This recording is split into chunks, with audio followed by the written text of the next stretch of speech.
episode of Musical Chairs with me, Cheer Up Charlie. And today we have the amazing, the wonderful, the man who always looks like he's just walked off the Milan catwalk, the smooth, the suave, the sophisticated, Irvine Iqbal! Woo! Hey! Woo! Woo! Hey Charlie, how you doing? Hi Irvine, how are you? All good. I'm really good, thank you, considering what's happening, but all good. Yeah, that's good. How about you? How are you? Oh, I'm good, thank you. I'm really good. Very well. Always a ray of sunshine. Yep, keeping busy with the interviews. That's good. You've got to keep us all on our toes. I definitely will do during this interview. No. So, if you're ready, we'll get right into the questions. Yeah, go for it. So, you ready for some funny questions? Some interesting questions? And some serious questions? I love all the different faces for each word. Of course. It's cool. All ready to go. Okay. So, people have always said to me that you are born with music running through you. Is this the same for you? Oh, what a good question. Yeah, kind of the music bones, isn't it? Whether you've got the comedy bones or the music bones or whatever it may be. Mm-hmm. Yeah, I think it has been for me since school, since I was very, very young, you know, with my family, with parties and things like that. So it's always been running through me to get involved in some kind of performance or something musical, whether it was at school through a school play or even picking up an instrument, because when I was younger, or at school, we had to pick, you know, we had to choose instruments. And luckily at my school, it was very, very musical. So I did piano and the trombone. So I was very lucky at a young age to get involved with music. Mm-hmm. So my mum and dad are both into something very, very, very different to theatre. And they have no idea about the performing arts. So is this the same for your family?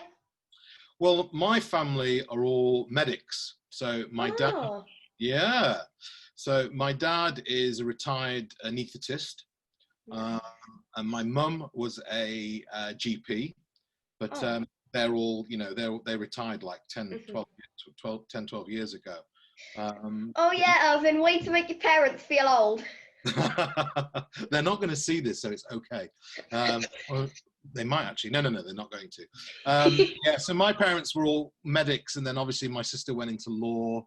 I did a bit of that too, and so yeah, come from a medical family really. But my dad, actually, having said that, my dad had a keen interest in theatre and in film, because he kind of like bought a camera when he was young, and he used to do kind of like, you know, amateur filming and doing kind of documentaries and things like that. So he picked up a camera at a young age. Yeah, that's cool. That's really cool.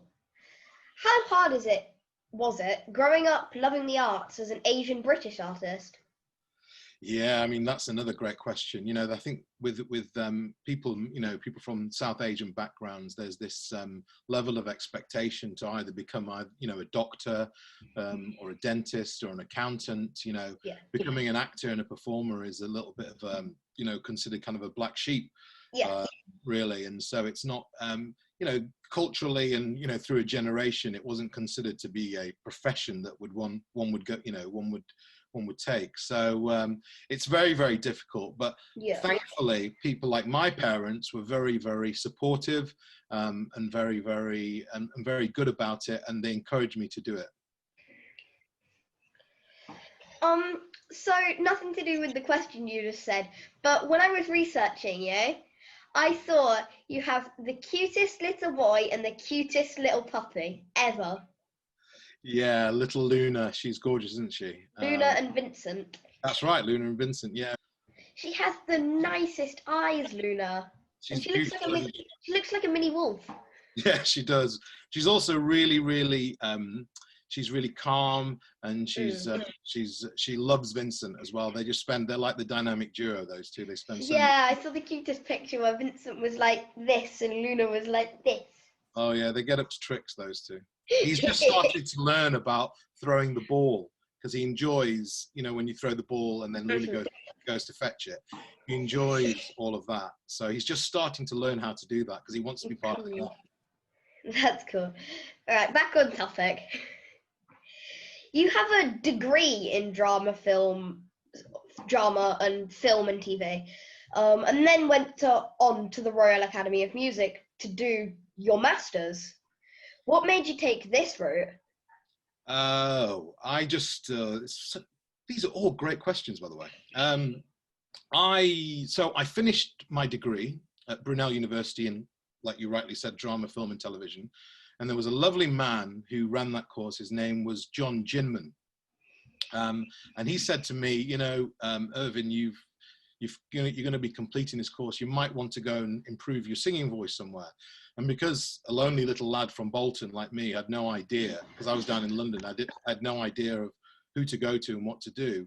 I looked around and I contacted RADA and a few places to see, you know, which courses would be good. And I was recommended the course at the Royal Academy of Music. It was run by a lovely lady called Mary Hammond. And this was like, what, 20 years ago.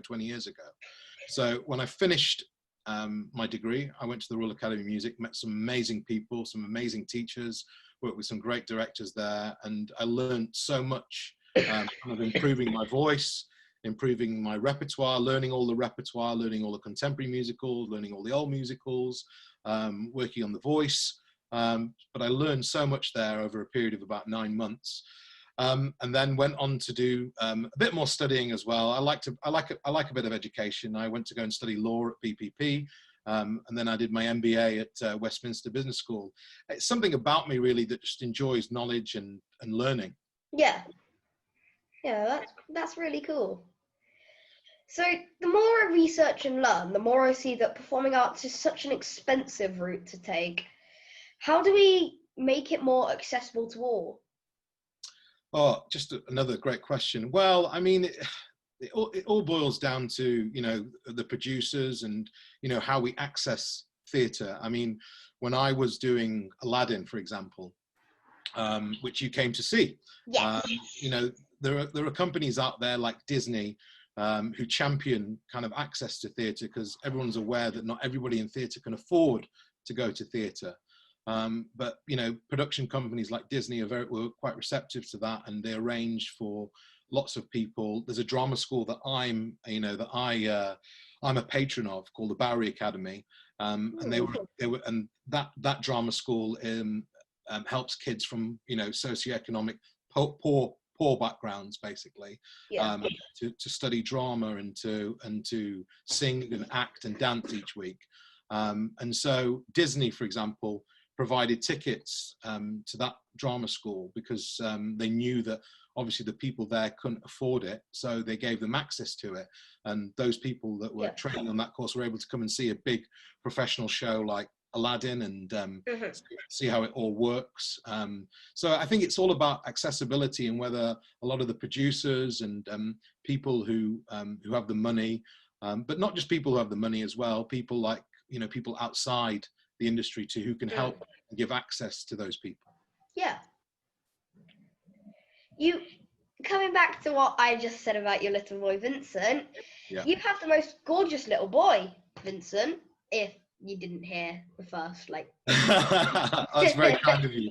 Obviously, I'm not going to say he takes all my looks.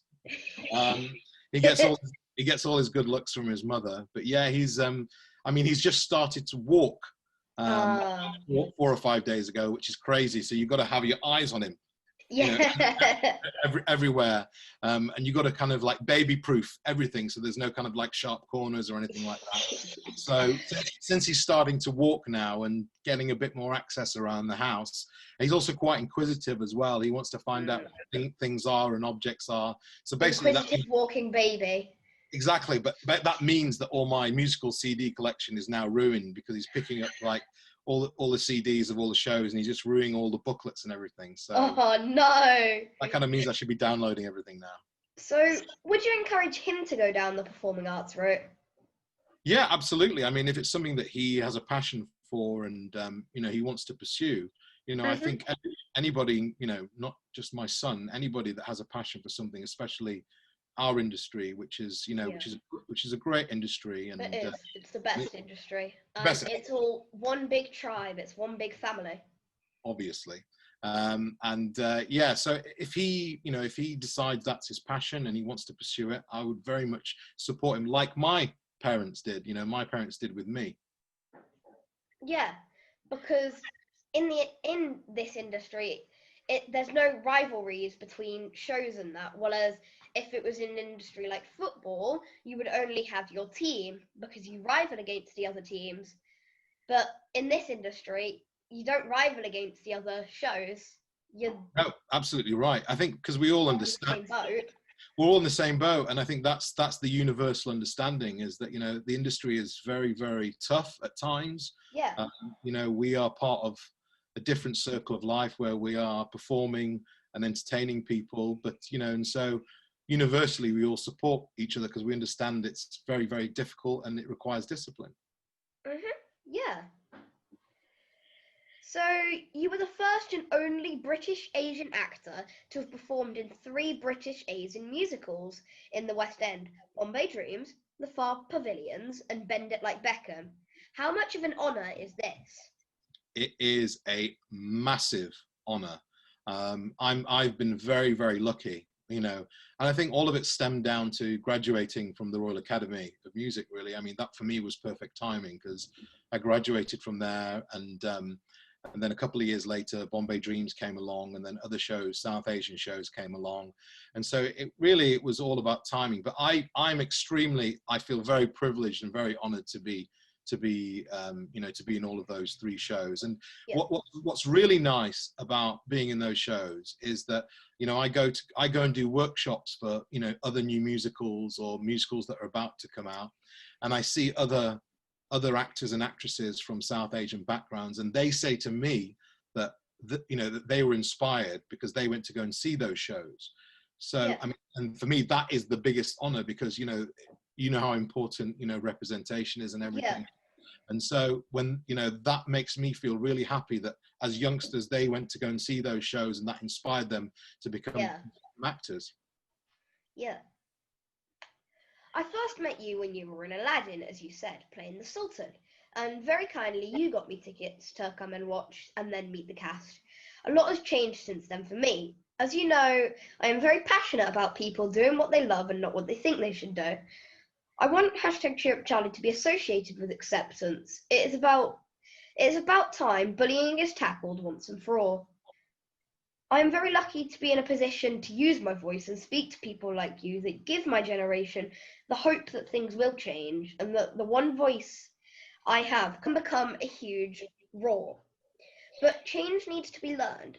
How can we help get over this massive negativity around the arts, especially in the playground and especially geared towards boys? Well, I mean, that is a very good question, and I think, you know, I just got to congratulate you on the campaign that you've carried out, and I think that kind of hits the nail on the head, really. You know, it's people like you who've set an example, and people like you who've inspired me too, and I think many others in our industry. You know, people like you kind of set a precedent and set an example for those things not to happen. You know, I was at a school where all those things happened, and I observed it, and, you know, it was wrong, and it's something that I totally, you know, advocate against, and it's, you know, it's not very good. But I think the answer to your question is that people like you, you know, young, talented, inspirational people like yourself are you know, carrying out these campaigns on social media and making people aware that this is a problem, you know, collectively, institutionally, in schools, you know, in different workplaces, in different environments, and it's important that people like you, young people, the younger generation, has set an example. So making us all of us aware. Growing up, was bullying something that affected you, or even since you've worked professionally in the theatre and arts? I would say that bullying for me was observed at school. You know, I saw it a lot happen at school. You know, children are fragile and vulnerable people, and my observations was mainly at school. I think from school, really, I've come out into the profession. I've not observed it too much in our profession, because I think by nature our profession is a very kind of supportive and caring, caring profession generally. I know that there have been issues, and previous issues. I know that there are issues in drama schools, which are happening at the moment, which people are trying to stamp out. I know it exists, but personally, how I've experienced it is mainly through school. Yeah. If you could give yourself some advice as a child, knowing what you know now as an adult, what would it be? Work harder and see more theatre. Definitely see more theatre. I think when I was young, I was obsessed too much with sport, and I was playing cricket and all the time, and I was too obsessed with sport. And then I think I would definitely go and see as much theatre as possible, because a lot of good theatre happened in the 80s, and especially a lot of the musicals started in the 80s as well, that are still going on today. So I think I would say to myself, go and see a bit more theatre. That's good, because in my dictionary of musicals, it says that the 70s till the 90s is actually the golden age of theatre. There you go. I wasn't wrong then. No, totally not. And I can agree, from all the musicals I've read about it, they all sound amazing. And obviously there was things like Les Mis that started around that time, and then that's obviously Starlight Express. There you go. Yes. That was definitely 80s. So now it's time for some funny questions. Oh yeah. Are you ready, Irvine? Because this is my fun now. I'm ready. So I'm often told to just stop for 5 minutes, whether that be singing, talking, dancing. What does your wife get annoyed at you for? Oh, she gets annoyed with me. Sometimes what I do is that when I'm buttering my toast, I might leave a little bit of the butter in the jam. What? Yeah, and you see, she's from Sweden. So in Sweden, it's all about organization. Like, the kitchen is organized, all the shelves are organized, it's all storage, it's all order. So if I take a plate out of that order, then World War III starts. So she gets annoyed with me. But I think the butter in the jam is a big one. She isn't going to be watching this or listening to this, because if so, I might have just ruined your marriage. Probably. I take no responsibility for what has occurred after this interview. No, it's okay. Ask away. Bring it on. Bring it all on. You've worked with many incredible people at many incredible events. What is the most embarrassing thing you have done or have seen someone do? Embarrassing thing that God, that's such a good question. I'm stunned. So like a funny moment on stage, basically. Yeah, like somebody fell over or. Okay, well, on one of the shows I did, one guy didn't come on for his cue. Oh no. So we had to improvise for about 10 seconds. And I think the scene went something along the lines of, where is he? Oh, we don't know. He's probably gone shopping. Oh, really? Yes, it's Saturday and the sales are on.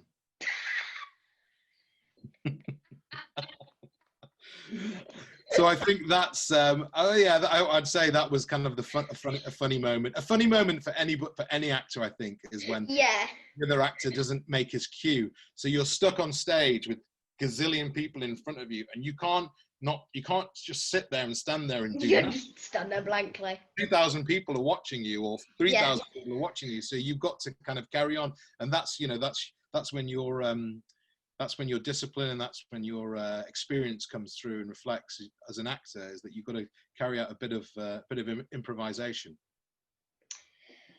So if you could play any role, regardless of gender or even animal, what would it be? Because mine's Lily Bobtail from Peter Rabbit, because she has an item for everything, and she's very smart, and she's always prepared.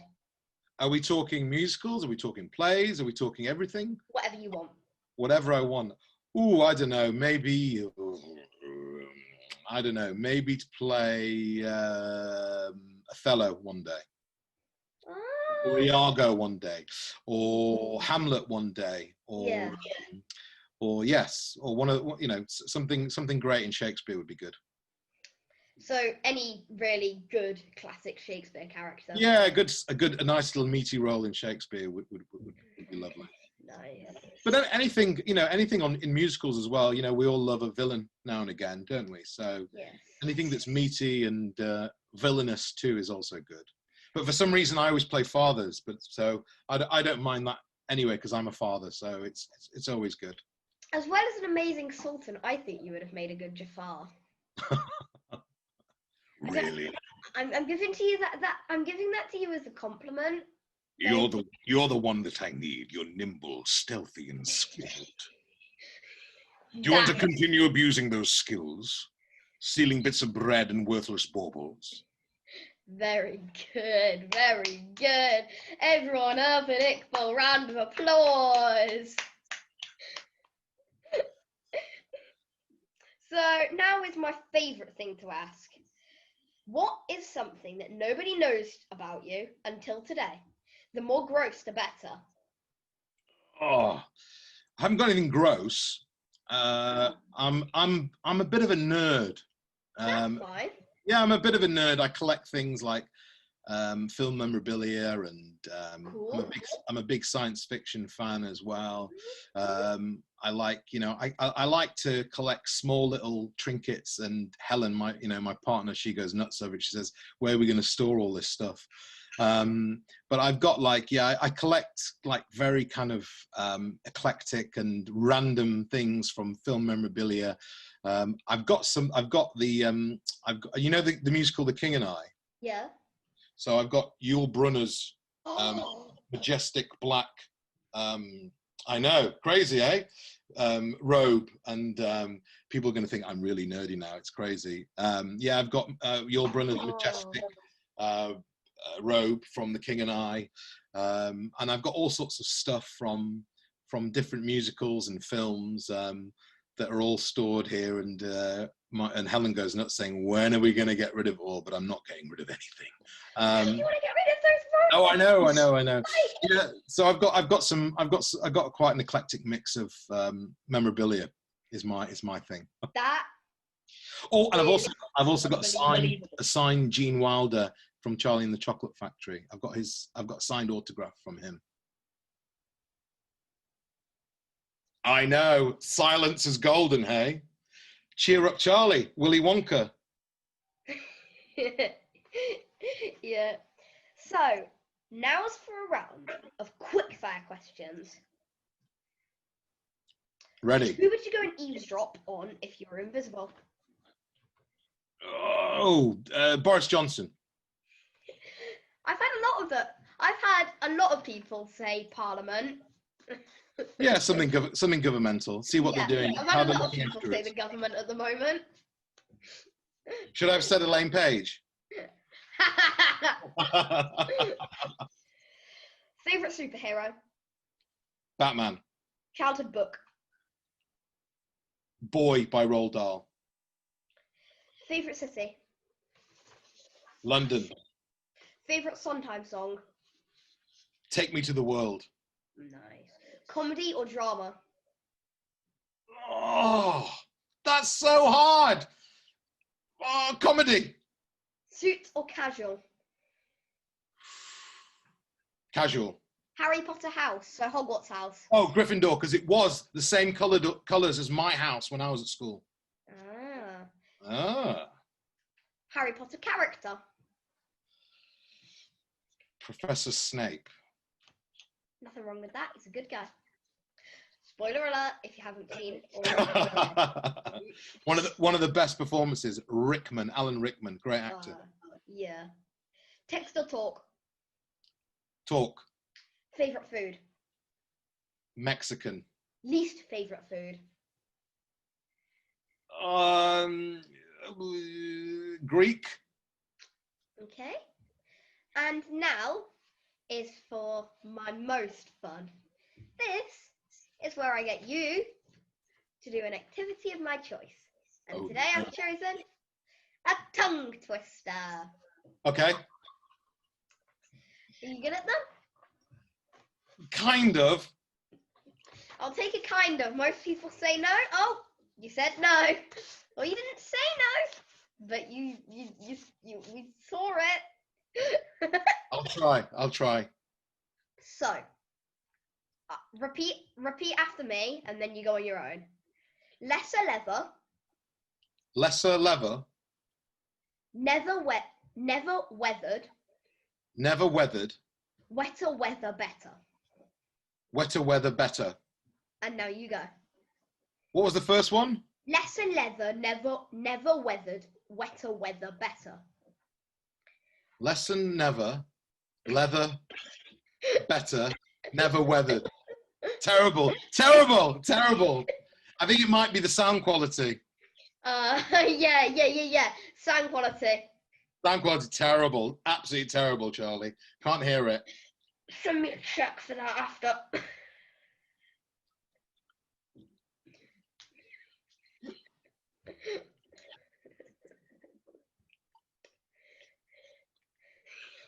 Oh, you're back. Oh, I can hear you now. Oh, thank you so much, Irvine, because that was another amazing episode of Musical Chairs with Cheer Up Charlie. So it was awesome, Irvine. Thank you. Thank you for having me, Charlie. I appreciate it. It was really fun. Thank you so much for doing it. It was a pleasure and an honour interviewing you. Oh, good. And congratulations on all the work that you're doing, the amazing work that you're doing. It set an example to your generation. You're a great guy, a great little leader, and I have a lot of respect for what you're doing. Thank you. Bye. Bye. See you then. Bye. Bye. So wasn't that a cool episode? And remember, if you want more cool episodes like that, remember to like, subscribe, and turn on the notification bell, because we can't make a difference without you. Because like I said in the interview, I have one big voice, but if I have loads more smaller voices, then my one big voice can become a huge roar. So what we're trying to hit, in fact, let's say road to 4,000 subscribers. Come on, guys. We know we can do this. I know there's enough of you out there who watch my videos and want to make a difference. Well, all you have to do is hit that subscribe button and turn on notification bell so you know when a new videos come out. Bye, everybody.